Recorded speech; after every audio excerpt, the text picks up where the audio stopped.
going on, YouTube? It's been a while. Been a minute.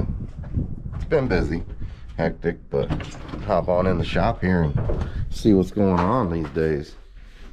Oh God, it's the YouTube machine.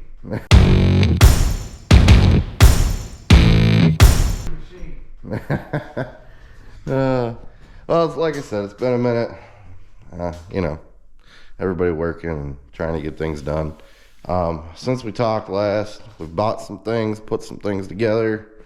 Finally got our rear end woes solved.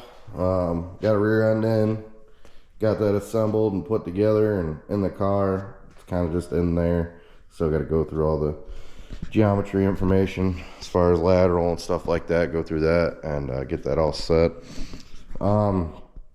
Funny dilemma, we got a new rack in and we didn't read the new paperwork as we should have, and Audi changed the rack ratios on us, so that rack's got to come out. We got another rack in, it's over here, which is the correct rack, so we got to yank that out today, get that switched out. That one I think is either going to go back or it might go on the shelves at a local parts store. We got this baby in. Ooh, damn. Look at that sweet Jericho. American made right there. What do you think of that thing, bud? Yeah, that's pretty. Yeah. It's very pretty. No, a lot of these companies we're not fortunate enough to be sponsored by or anything like that, but we like customer service, we like quality parts, we like obviously anything made in America as much as possible. And so we look around and we go to PRI and we talk to a lot of people and things like that. And when you stumble across something, it's kind of like our little plug for BSB the other day.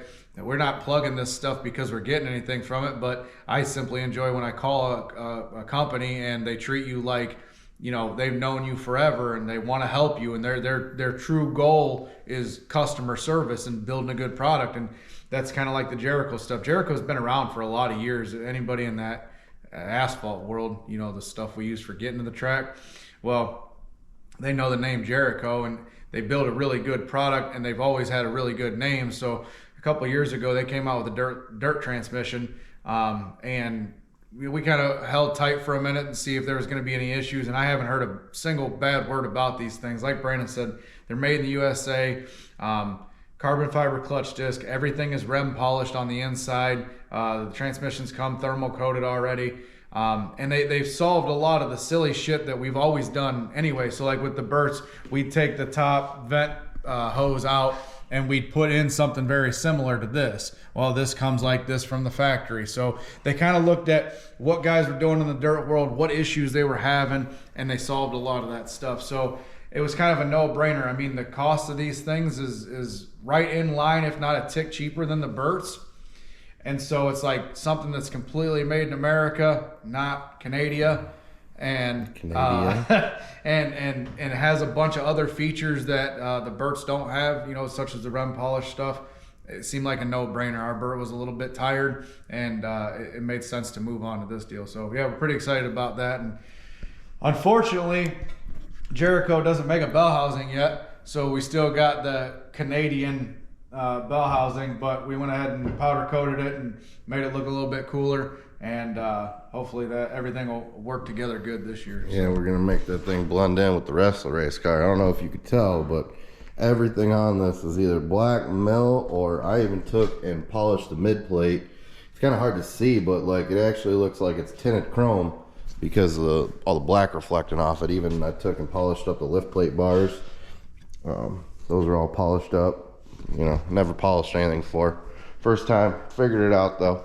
And then last weekend I made me a little body guy purchase. Got us a 42-inch stomp shear, baby. Yeah, that's, anybody that does smaller body stuff knows that's so nice to have. You just I'll give a little quick demonstration, I suppose. Grab a piece of scrap aluminum.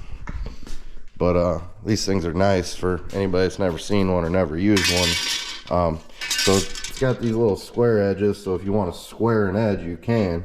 So like for example, we're down to a point there, put that edge up, And you just push down on this little foot pedal and it makes a perfectly square edge. Obviously you can only cut something as wide as the cut edge, but for all the little pieces of a deck panel, like around the cockpit and stuff like that, makes it super nice to have something like that. Keep your lines nice and perfectly straight and true. On another note, we found some bad information out on the motor. We got some parts off in the machine shop for that right now. We'll see if we're gonna end up getting that back before the year starts. The old little 18 degree over there might get drug out for the beginning of the year and get beat on a little bit.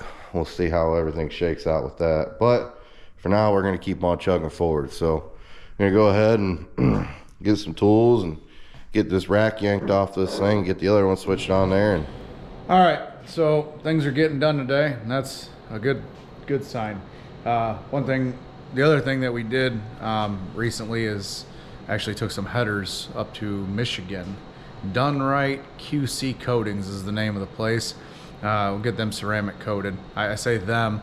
I took the set for the SB2, and we had a set for the 18 degree motor that had just been sitting up top waiting for use, that we kind of hope never has to happen, because that means we're going to the backup motor. But with the way the circumstances are shaking out with the motor stuff this year, it's very possible we'll be starting the season on the 18 degree motor. So I figured, you know what, why not just get them both coated?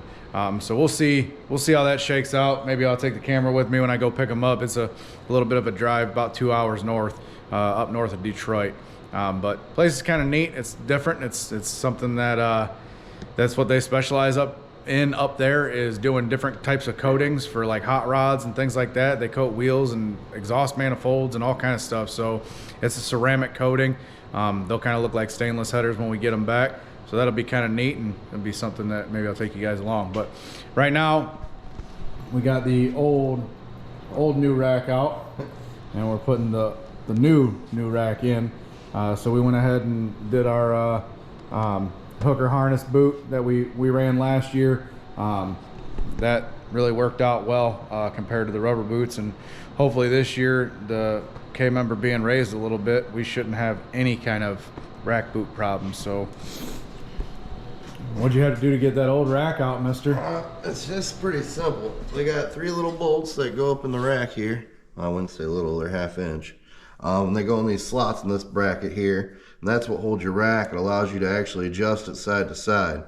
That's got to do with bump steer and all kinds of stuff like that. And then this coupler slips onto these splines, and there's a flat with a locker or a jam on it. You jam that in, and then your tie rods slip in here, and the bolts go through them. So we're gonna get these bolts back in and get this rack back on. Yeah, so that's the steering system on these cars. It's a rack and pinion, it's power rack and pinion. You can see here that these 2 lines are capped off. These 2 lines will actually, one runs to your power steering pump, and the other one runs up to your reservoir. So that is yet to be mounted yet. The reservoir is yet to be mounted, and the power steering pump obviously runs up the back of the oil pump. So that's how it works. You've got fluid that's pressurized that comes into here. This is your cylinder here. The servo back here controls the amount of pressure and fluid and stuff like that going into your power cylinder. That power cylinder just assists you in steering the rack back and forth. Now, these rack and pinions are kind of, I don't want to say complicated, but there's a lot of nuance to them. So different chassis manufacturers run a different total width overall. They run a different speed. So the gear ratio inside the rack that determines how fast or how many turns total of steering input do you have before the rack is completely to the left or completely to the right. They can change that ratio in there. So, you know, if like a street car, you know, you might be able to get 2 full turns out of the steering wheel from straight till it's completely to the left lock. Well, like in these race cars, it's maybe a 1/2 a turn till it's completely to the lock. And so it's always kind of interesting when you see people that have never driven a race car or anything like that. They get in these things and they struggle to keep them going straight if they're just out there on a Sunday or something practicing, because the steering is so much faster. It reacts so much faster. And the reason behind that is, you know, when you're getting down into a corner, you have to have the car react quickly. You don't want to have to put a ton of steering wheel input into this thing, either to the left or to the right to counter steer, because you just simply don't have that kind of time with the speeds and all that stuff. So we quicken up the steerings on these cars way faster than any street car for that reason. But like I said, with different chassis manufacturers, they have all kind of different variations. Rocket runs kind of their own thing. Swartz runs their own thing, and on down the line. The other thing that you can change is the servo. You can effectively make it feel stiffer or feel softer, the steering wheel. So like when you go to turn it, how much effort does it take to turn it? So that's another thing that some of that's chassis manufacturer stuff. Some of it's personal preference. You know, some guys, they like their steering to feel a little bit stiffer. Some of them like it to feel a little bit more free and spongy. It just kind of depends on what you like. So this will be a different rack than what we had last year as far as quickness goes.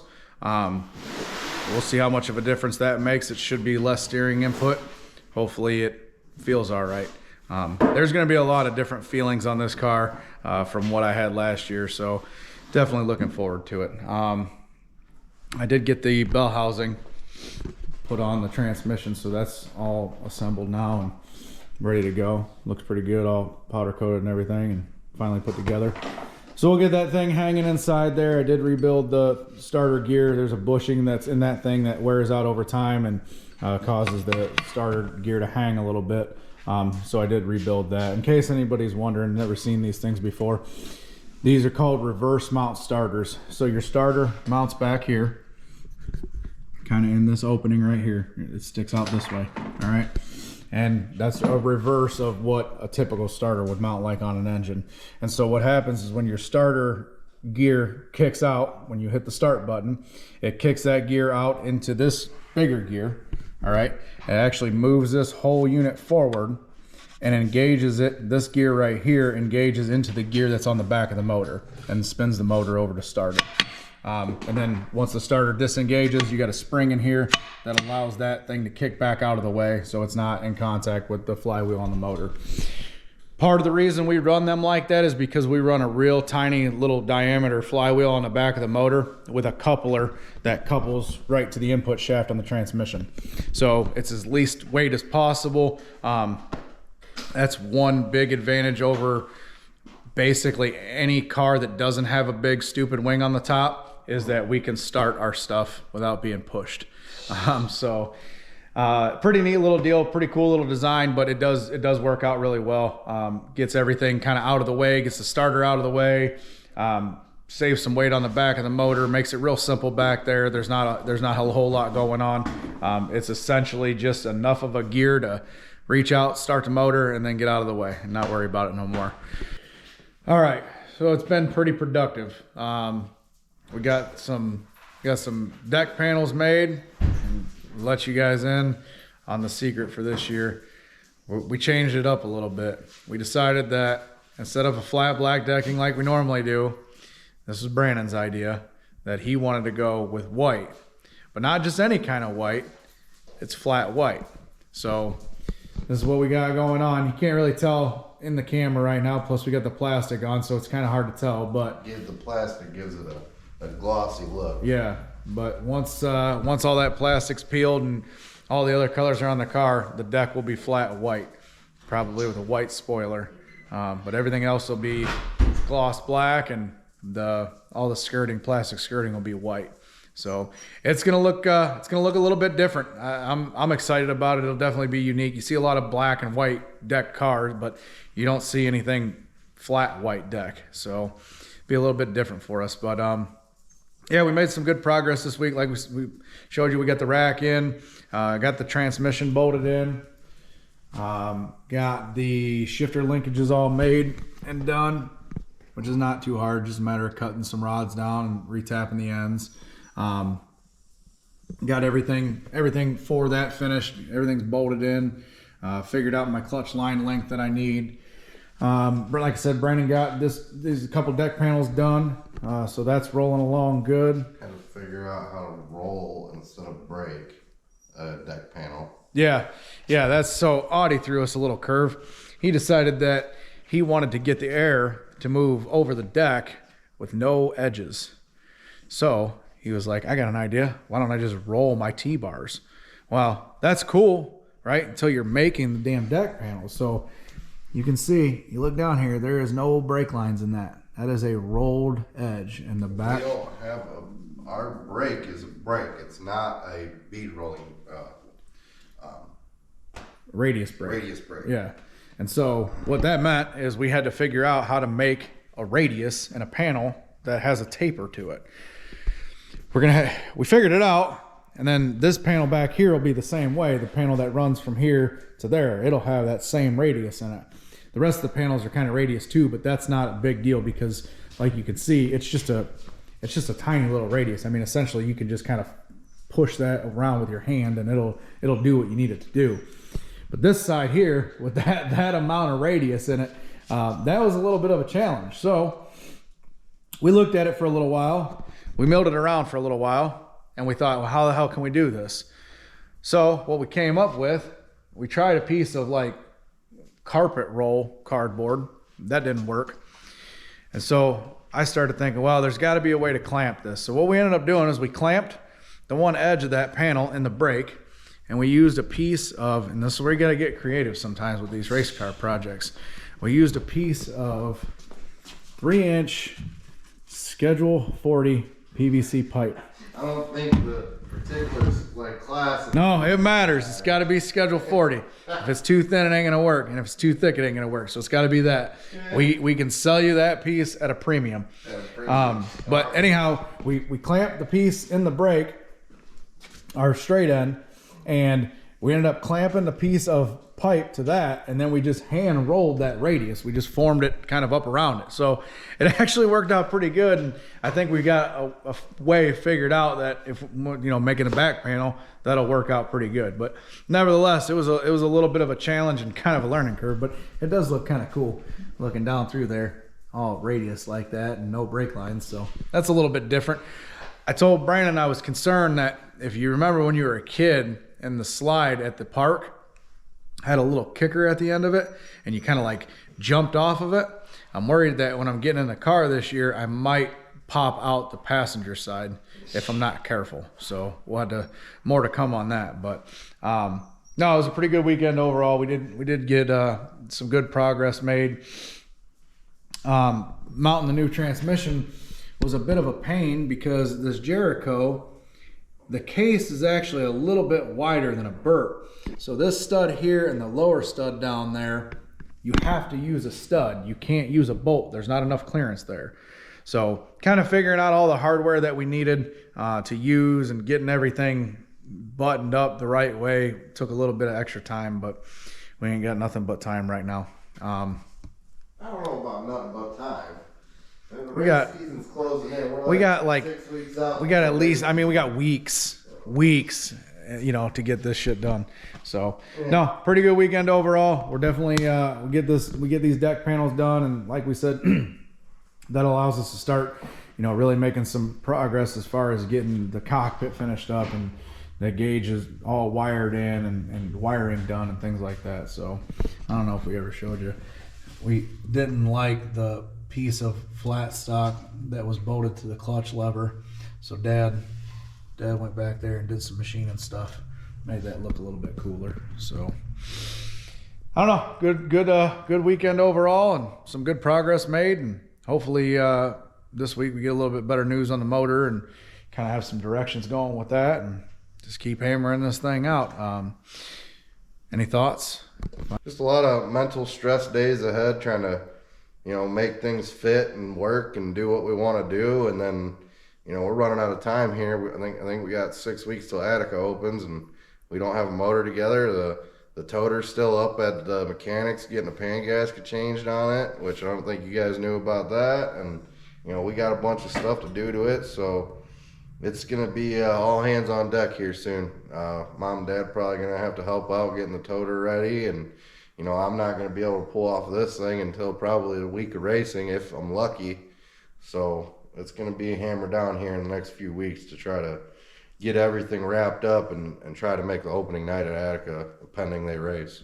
So yeah. I mean, so it goes. We started this deal. I don't know, back in December. Not even. I mean, it was before that. We went and got the car in December. Yeah. So we kind of started everything right at the end of the season. It wasn't but a week or two after Portsmouth, I think we pulled the trigger on ordering the new chassis and tried to be ahead of the game. But this is just the way it goes. I mean,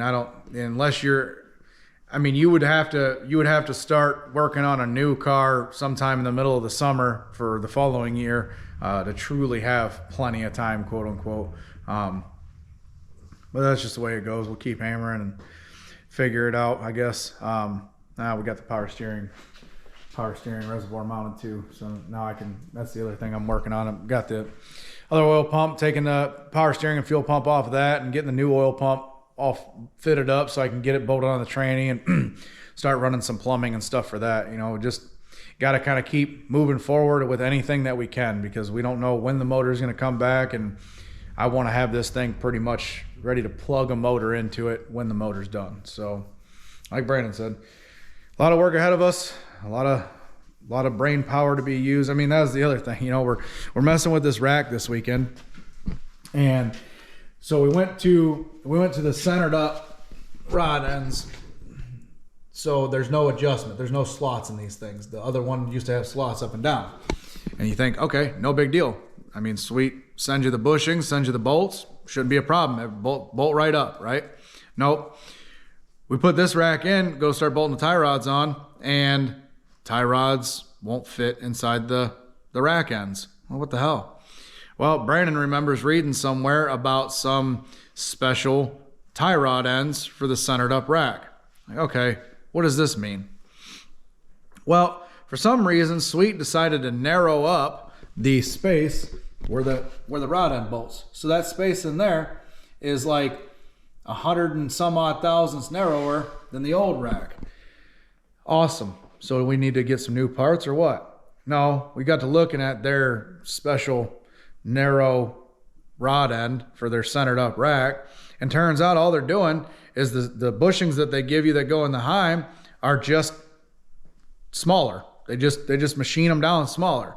Well, luckily we got a machinist in the family and we have a machine shop here, so we were able to mow down the amount of clearance that we needed to get everything to work. But that's what Brandon means. It's like 1 step forward and 3 steps backwards. Everything you buy new and try to bolt on, you end up having to custom modify it or do something to it. And yeah, there's ways around it, and there's a lot of guys and a lot of companies that just bolt shit together. Whatever they need, they order it and they just bolt it together. And then if it's not perfect, they don't care. They just bolt it together.